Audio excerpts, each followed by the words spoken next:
Pero bago tayo magpatuloy ay pakilike ang ating video. Ganun din ang subscribe button, pati na rin ang bell icon para lagi kayong updated sa mga parating ko pang mga uploads.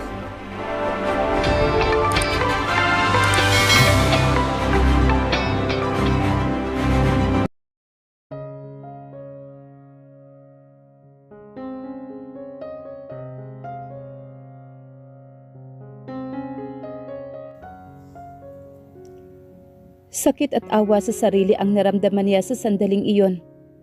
Hindi niya inaasahan na sa paglipas ng panahon ay para pa rin silang estranghero ni Isabel. Pati na rin ang mga anak niya ay tila mas malapit kay Ian na pinsan niya. Maaga siyang nagising. Sa katunayan ay araw-araw siyang ganito. Daily routine na niya ito. Ang pangangabayo at paglilibot sa niyugan. Alas 5 pa lamang ng umaga. Pagkatapos niyang bigyan ng oras ang niyugan, ay magpapakain naman siya ng kanyang mga alagang hayop. Umaga pa lamang ay pawis na siya. At isa iyon sa mga dahilan kung bakit fit ang pangangatawan niya, bukod sa pagwo-workout. His routine keeps healthy at the same time. Nakakalimutan rin niya ang lahat ng mga negatibong enerhiya na bumabalot sa kanya. Nang matapos niyang pakainin ang mga alagang hayop ay dumiretso naman siya sa kulungan ng mga kabayo upang maglinis at tingnan ang kalusugan ng mga kabayo. May bagong kabayong kapanganak lamang at plano niya iyong iregalo para sa mga anak niya sa pagsapit ng kaarawan ng mga ito.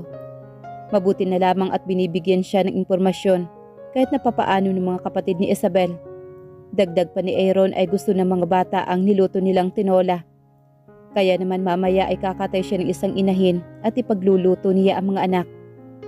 Pupunta ang kambal mamaya sa hasyenda niya.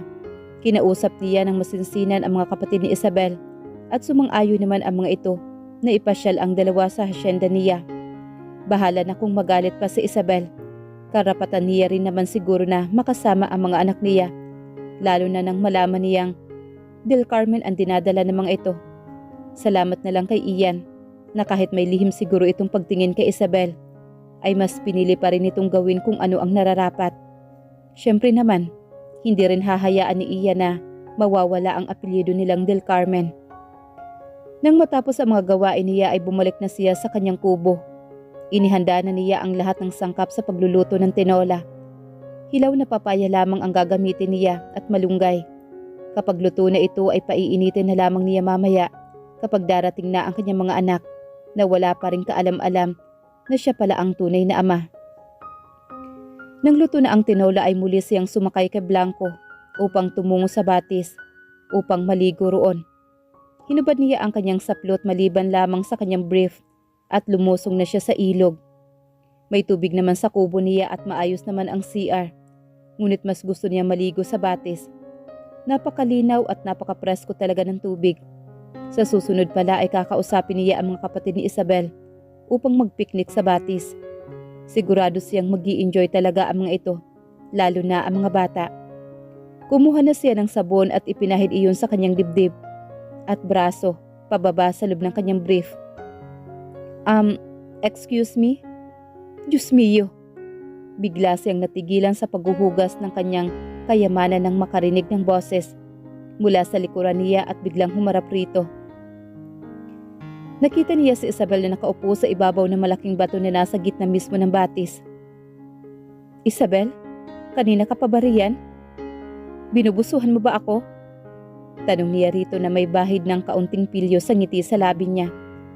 Nataranta siyang alisin ang kamay niya sa loob ng kanyang brief nang mapagtanto na nakatitig ang babae sa mismong harapan niya. What? Ako? Pumunta rito para busuhan ka? Natawa naman ito. Mabilis siyang umupo sa batis upang itago ang kalahati ng kanyang katawan. Kung hindi ka pumunta rito para sa akin, anong ginagawa mo rito ngayon? Tanong naman niya. Pumunta ako para ditong warningan ka. The other day, I saw Don Luis again. There's a possibility that he is still alive. Kaya mag-ingat ka. Baka balikan niya tayo. If I were you, practice holding guns para kung sakali man ay may panlaban ka. Mahabang salaysay nito. I already trained. Nang dumalaw rito si Nakati at Sarah, tinulungan nila ako for self-defense.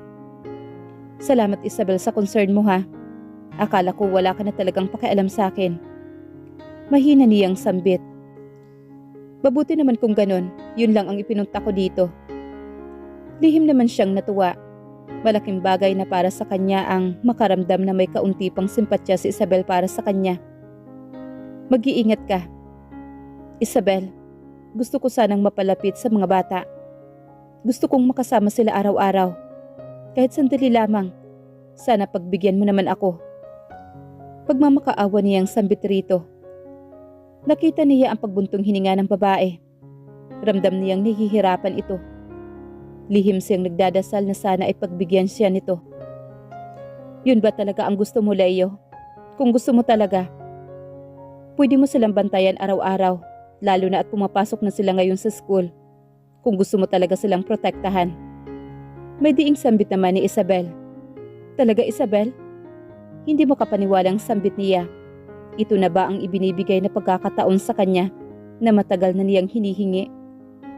Kung second chance na ito, ay magiging masaya siya at gagawin niya ang lahat maprotektahan lamang ang pamilya niya.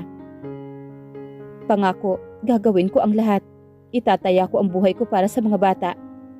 Salamat Isabel, ang saya ko sa araw na ito. Talagang gusto niyang magdiwang sa araw na ito. Sa loob ng 5 taon ay ito ang kauna-unahang beses na nakaramdam siya ng totoong saya. Makakasama na niya araw-araw ang mga anak niya. Gusto niyang maiyak sa galak. Ang pinapangarap lamang niya noon ay nagiging posible na. Of course, you really have to save them with your life. Sa ginawa mo ba naman, kulang pa yung buhay mo bilang kabayaran? She answered and it broke his heart all over again. Tumayo si Isabel mula sa ibabaw ng bato. Tumayo siya upang iabot ang kamay niya rito. Nang hindi nito pinapansin ang kamay niya, ay siya na lamang ang humawak sa kamay nito. At sa hindi inaasahang pagkakataon, ay nabuwal ang babae at nahulog ito at napasubsob sa kanyang ibabaw. Walang hiya ka talaga, Leo. Ang lamig! Sigaw nito nang tuluyang mabasa ang buong katawan dahil lumubog sila sa tubig. Nakahawak pa rin siya sa babae at nakatitig ng diretso sa mga mata nito. Mabilis na tumayo si Isabel at sumunod rin naman siya rito. Nakatayo sila ilang minuto habang nakatitig sa isa't isa. Hinawakan niya ang 2 palad ng babae at pinisil iyon. Pero bigla nitong binawi ang mga kamay at mabilis na umiwas sa kanya. Sa susunod kapag maliligo ka, gumamit ka ng shorts. Proud ka talaga sa ano mo, na maiksi lang naman. Dagdag pa nito. Napahawak siya sa tapat ng brief niya at sumili pa sa loob. Wala na si Isabel ngunit nakatayo pa rin siya sa batis. Hindi pa sana siya magigising sa pagkakatulala niya kung hindi pa niya narinig ang mga tahol ng 3 alagang aso niya na nakabantay lamang sa kanya sa tabi ng batis. Umuwi na siya upang magbihis. Maghahanda na siya para sa pagdating mamaya ng mga bata. Nang lumabas siya sa kubo ay naabutan niyang nagwawalis na si Mercy. Good morning po, boss. Mukhang abala po kayo ah. Nakangiting sambit ni Mercy sa kanya. Oo, abala ako kanina dahil nakapagluto na ako para sa mga importanteng bisita ko mamaya. Wika naman niya rito. Napansin niya ang paglukot ng mukha nito. Talaga, boss? Ang swerte naman po ng mga bisita mo, boss. Ha? No, ako ang maswerte sa kanila. Sila ang buhay ko at tanging rason kung bakit pa ako nabubuhay hanggang sa ngayon. You know what? Maraming dahilan para mawalan ako ng gana sa mundo. But they are the only reason why I always choose to live. Sila ang kayamanan ko. Ang mga anak ko. Emotional niyang sambit kay Mercy. May anak ka na po, boss? Oo, kambal, puro lalaki. Nakangiti niyang sagot rito. Habang sinasabi ang salitang kambal, ay napapangiti siya habang inaalala ang mga magagandang mukha ng mga anak niya na sina Dexter at Daniel. Aalis na po ako, boss. Tapusin niyo na lang po ang pagwawalis ha. Nagsasaing na po pala ako, baka po masunog. Natatarantang sambit naman ni Mercy. Kinuha niya ang walis na itinapon lamang nito sa isang tabi at siya na mismo ang nagtapos niyon. Hindi naman niya inuobliga si Mercy na magwalis. Inaabutan na lamang niya ang babae na palaging nagwawalis sa tapat ng bahay niya. Pumasok siyang muli sa loob ng kubo. Baka mainitan ang kambal niya sa kubo. Kung tapos lang sana ang mansyon, ay siguradong centralized aircon. Ang daming pumapasok sa isip niya sa oras na iyon. Paano kung hindi magugustuhan ng kambal ang lugar? Baka magsasawa na ang mga iyon at hindi na muling bibisita pa sa kanya. Presko naman talaga ang kubo niya dahil gawa sa kawayan. At lahat ng bagay na nasa loob ay mga native. Ang mga pinggan niya ay gawa sa ratan at nilalagyan lamang niya ng dahon ng saging kapag kumakain siya. Naging simple ang pamumuhay niya. Malayo talaga sa naging buhay niya noon sa Manila. Nakaya naman pala niya at nag-i-enjoy siya sa ganitong uri ng buhay. Bigla siyang napatayo nang makarinig ng busina sa labas ng kubo niya. Kotse iyon ni Aaron. Bumaba ito at pinagbuksan naman ang pintuan ng dalawang nagtatawa ng mga bata. Gusto niyang tumakbo at yakapin na mahigpit ang dalawang bata pero nagpipigil lamang siya. Tito Pugi, what do you call this small house?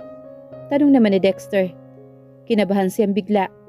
Baka aayain na ng mga bata na umuwi ang tito ng mga ito. Makinig kayo boys, iiwan ko na muna kayo kay Daddy Ninong, hello! Halos sabay na bati ng dalawa na makita siyang papalapit sa mga ito. Siya pa sana ang lalapit sa mga bata ngunit mas nauna na itong lumapit sa kanya at pinagkahalikan siya ng pisngi. Saka lamang niya napansin na dala-dala ng dalawang bata ang laro ang bigay niya. Napakasaya niya sa mga yakap at halik na nanggagaling sa mga anak. Totoo ang sinasabi ni Aaron na napakalambing ng kambal. Daddy Ninong, ito po ba ang house mo? Tanong naman ni Dexter na pakurap-kurap pa ang mga mata. Oo mga anak, ito ang house ko. Maliit lang unlike sa house ni Tito. Hindi na niya na ituloy ang sasabihin. Are you kidding? This is really nice. Masayang wika ni Daniel nang mabilis na tumakbo papunta sa loob ng kubo niya. Sumunod naman dito si Daniel nang makita ang kakambal na patakbong pumasok sa loob. Bro, thank you so much. Sabi naman niya kay Aaron. No problems bro. Sige na, aalis na ako. Babalikan ko na lang ang kambal mamaya. Sambit nito bago bumalik sa kotse at pinaharurot na iyon paalis ng hasyenda.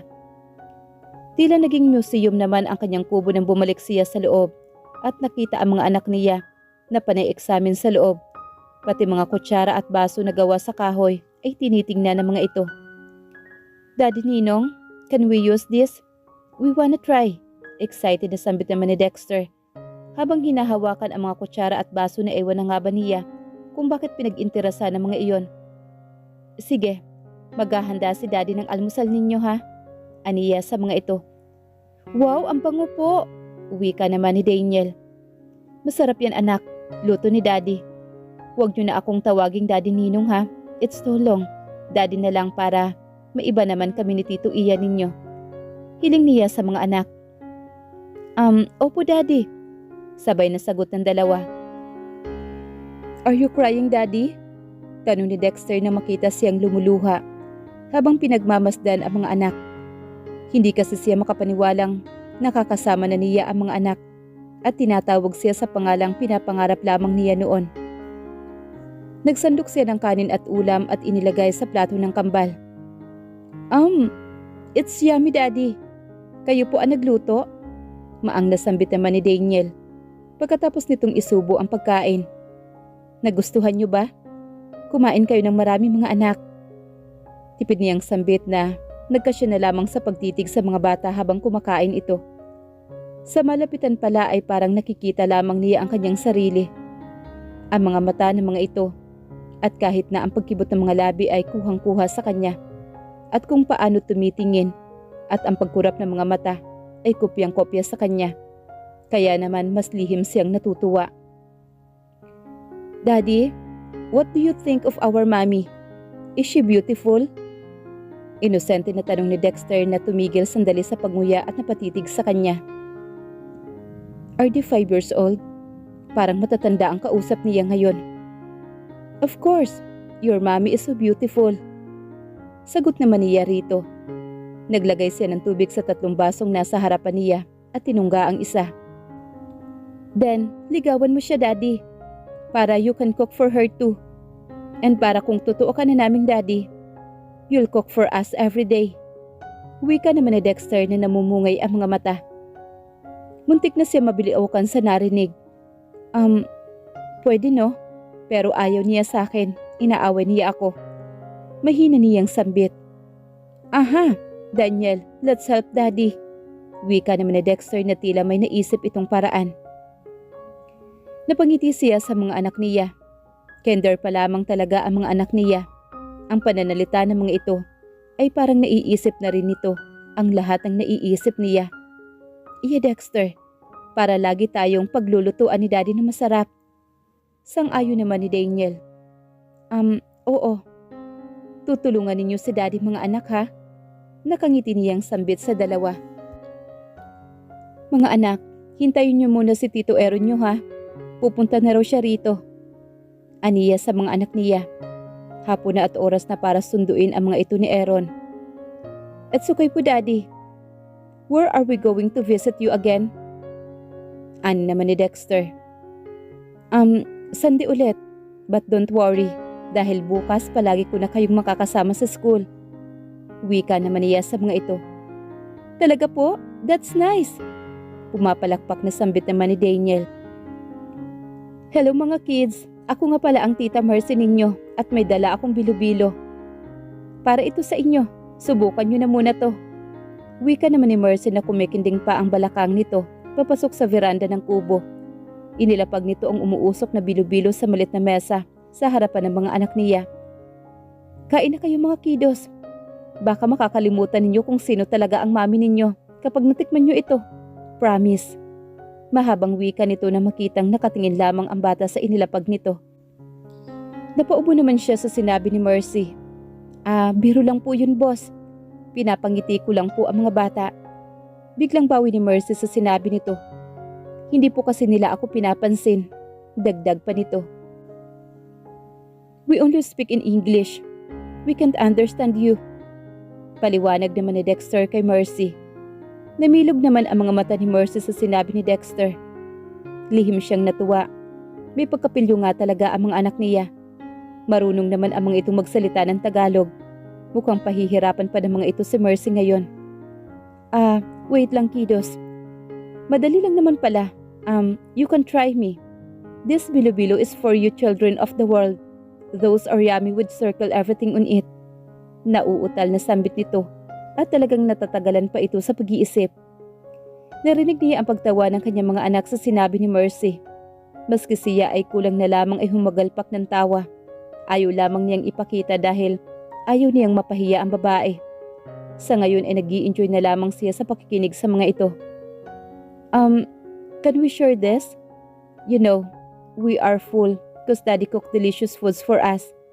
We want to share this to our friends. Can we? Nakangiting sambit ni Daniel kay Mercy. Naisip niya na baka ipapabalot na lamang ng mga anak ang merienda upang dalhin na lamang sa mansyon ng mga ito. Oo naman. Share to those your closer friends. It's so yummy, promise. Aniya ng babae na kinandatan pa siya nito dahil tuwang-tuwa ito sa mga anak niya. Tumayo naman si Daniel upang kunin ang tasa. Akala niya ay dadalhin ito sa loob ng kubo ngunit inilagay nito sa lalagyan ni Trapo, Melky at Max.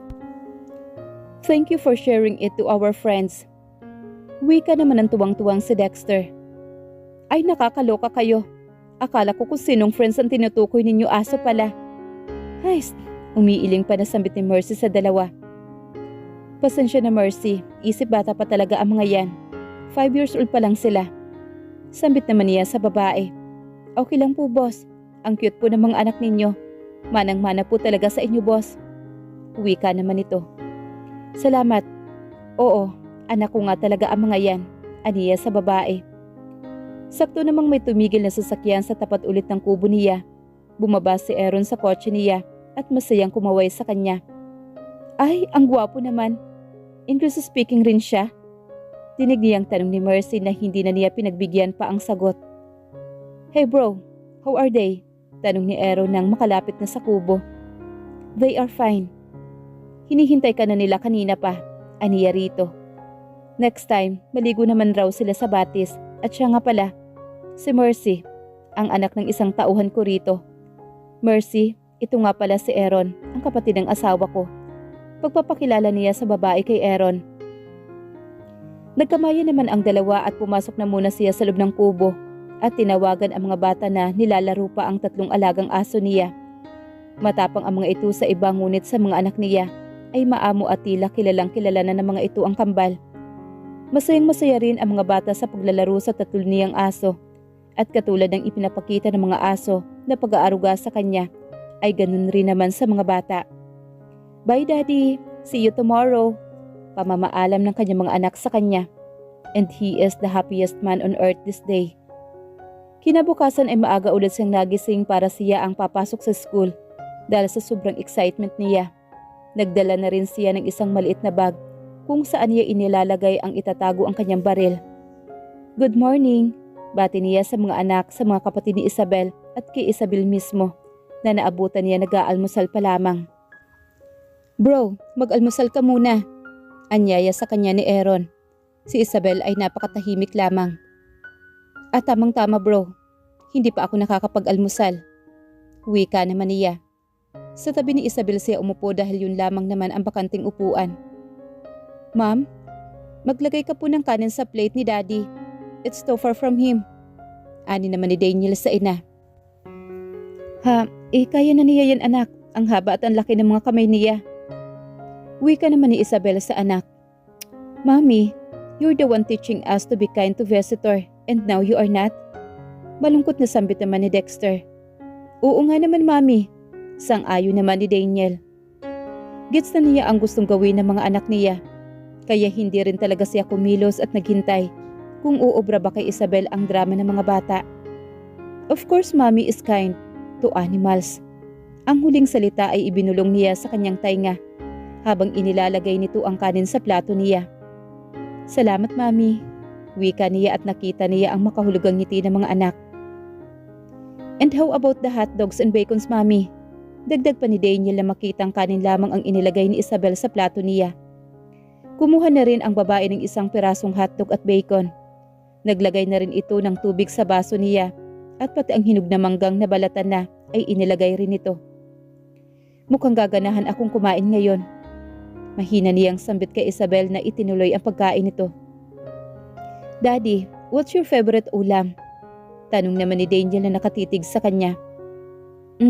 Marami, pero ang paborito ko sa lahat ay sardinas. Wika naman niya, totoo naman iyon. Ang ulam na yun ang naging lifesaver niya, lalo na noong isang 5 duling ay mahirap hanapin o kitain. Sardines? I want to try it Dad. Wika naman ni Dexter sa kanya. Sige next time, magdadala ako. Para sa inyo para makatikim rin kayo. Wika naman niya. Pagkatapos maligo at makabihis ang mga bata ay sabay na silang pumunta sa kotse. Si Mang Kanor ang nagmamaneho, ang family driver ng mga Ignacio. May isa ring lalaki ang kasakasama nila, si James. Sa tingin niya ay tauhan rin ito ng mga kambal upang bantayan ang mga bata. Leo, tawag sa kanya ni Isabel. Lumapit siya rito sa hindi kalayuan. If ever you saw someone suspicious, just call me. Wika naman ito sa kanya. Sige, pero I don't have your number.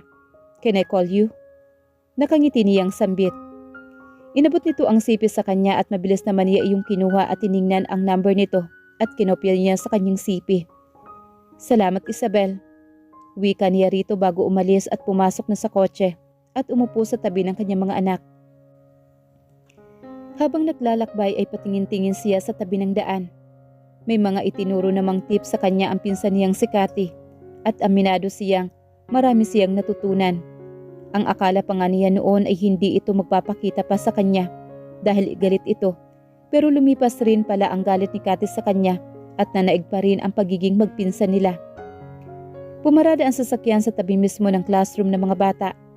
Nasa tabi lang din ang parking area ng room ng mga ito. Mas mabuti na rin iyon para makamanman sila ng maigi. Kinuha niya sa likod ng kotse ang mga bags at baon ng kambal at siya na rin ang naghatid sa mga bata sa classroom. Pansin niyang parang natulala ang mga tao na makita siya. Ay, ang gwapo pala ng daddy ng kambal. Dinig niyang bulong ng isang babae sa katabi niya sa waiting area. Oo nga, as in super. Wika naman ng isa. Binati ang mga bata ng teachers namang ito at pati na rin siya ay bumati na rin. Hinatid niya ang mga bata sa upuan ng mga ito.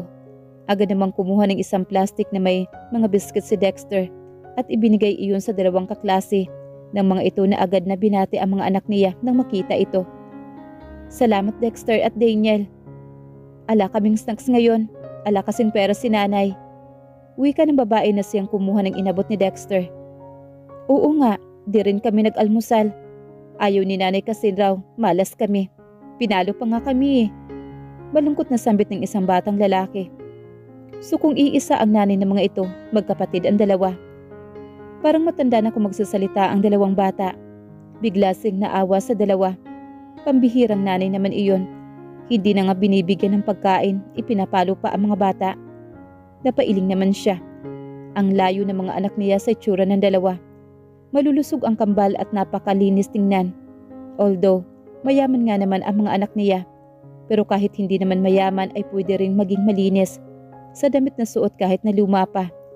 At sa pagkain naman ay maraming mga gulay na pwedeng ipakain sa mga bata. Ang dalawa kasi ay patpatin at madungis tingnan kahit na naligo na.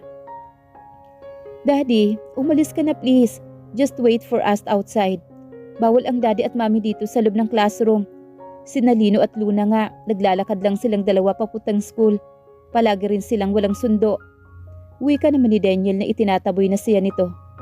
Oo nga daddy, alis ka na. Nakakahiya, big boys na kami. Dagdag naman ni Dexter. Sorry mga anak, gusto ko lang naman tingnan ang room ninyo. Sambit niya at muli nang lumabas sa silid-aralan. 3 oras lang naman ang klase ng mga anak niya, kaya siya ay tumambay na muna sa waiting area. Habang ang mga ibang kasama niya ay sa parking area na nakabantay sa gate. Daddy, Daddy! Tawag sa kanya ng mga anak niya. Patakbo itong lumapit sa kanya habang nakataas ang mga kamay. Pinapakita pala ng mga batang star stamp sa mga balat ng mga ito. Ay, very good! Ang galing naman ng mga anak ko. Sambit niya at niyayakap at hinalikan ang dalawa. Sabi ni teacher, very good daw po talaga kami at marami raw kaming ribbon. Wika naman ni Dexter. So Tara, let's go home? Aniya sa dalawa. Palabas na ng gate ang sasakyan nila nang biglang bumuhos ang malakas na ulan. Kanina ay napakainit ng araw pero bigla na lamang umulan ng malakas ngayon. Mang Kanor, wait! Utos niya sa driver. Itinigil naman ito ang kotse sa daan medyo malayo sa eskwelahan. Oh, sina Luna at Lino yun ah, sambit naman ni Leo. Nakita nila ang dalawang bata na ang mismong parehong bata sa classroom kanina na binigyan ng pagkain ng kambal. Basang-basa na ang dalawang bata at tanging pinapayong ng dalawa ay ang dahon ng saging na kinuha ng dalawa sa kung saan. Kumuha siya ng payong at tinawagan ang dalawa. Sumakay naman ang dalawa sa loob ng kotse. Umiiyak ang dalawa, siguro dahil sa takot at lamig. Medyo malakas na rin ang hangin sa labas. Nakayakap ang dalawa sa sarili nang makapasok sa loob. Nilalamigyan na siguro ang dalawa dahil sa aircon ng kotse. Mang Kanor, i-off na po ninyo ang aircon. Utos naman niya sa matanda. Mga bata, saan ba kayo nakatira? Baling niya sa dalawa. Diyan lang po sa maraming manggahan. May maliit na kubo po. Wika naman ng babae. Nakakaawa naman talaga ang hitsura ng dalawa. Sana hinihintay ninyo na lang ang nanay ninyo na sunduin kayo. Wika naman niya. Marunong na po kami mag-isa. Busy po si nanay. Wika naman ng lalaki. Tumango naman siya. Sa inyo na pala ito. Inabot niya ang dalawang sandwich na binigay sa kanya ni Isabel kaninang umaga. Pang-snacks niya raw. Salamat po. Halos sabay na wika ng dalawa na tuwang-tuwa habang kinukuha ang sandwich sa kamay niya. Lino, lagot tayo kay nanay. Basa ang mga papel natin. Wika naman ni Luna na ngayon na lamang ay mababanaag na ang takot sa mukha nito. Bahala na, lagi lang naman niya tayong pinapalo. Sambit naman ng lalaki sa kapatid. Dalawa lang ba kayong magkapatid? Tanong naman niya. Napatingin naman ang dalawa sa kanya at umiling. Kambal po kami ni Luna at may baby po kami na kapatid. Si Roland po, anak ni nanay at ni Uncle Patrick. Sagot naman ng isa. Tumango-tango siya. So ibig sabihin, Anak sa ibang lalaki ang dalawa at may kinakasama ng iba ang nanay ng mga ito. Ano pala ang work ng uncle ninyo? Usisa naman niya. Si uncle po nagsasaka. Si nanay naman po naglalaro ng tungits. Wika ng batang lalaki. Napailing naman siya. Trabaho na pala ngayon ang paglalaro ng tungits. Sa tabi na lang po. Wika naman ni Luna habang nakatingin sa labas. Nasa manggahan na pala sila at ang kubo na tinutukoy nito ay sira-sira at isang bagyo na lamang ibabagsak na.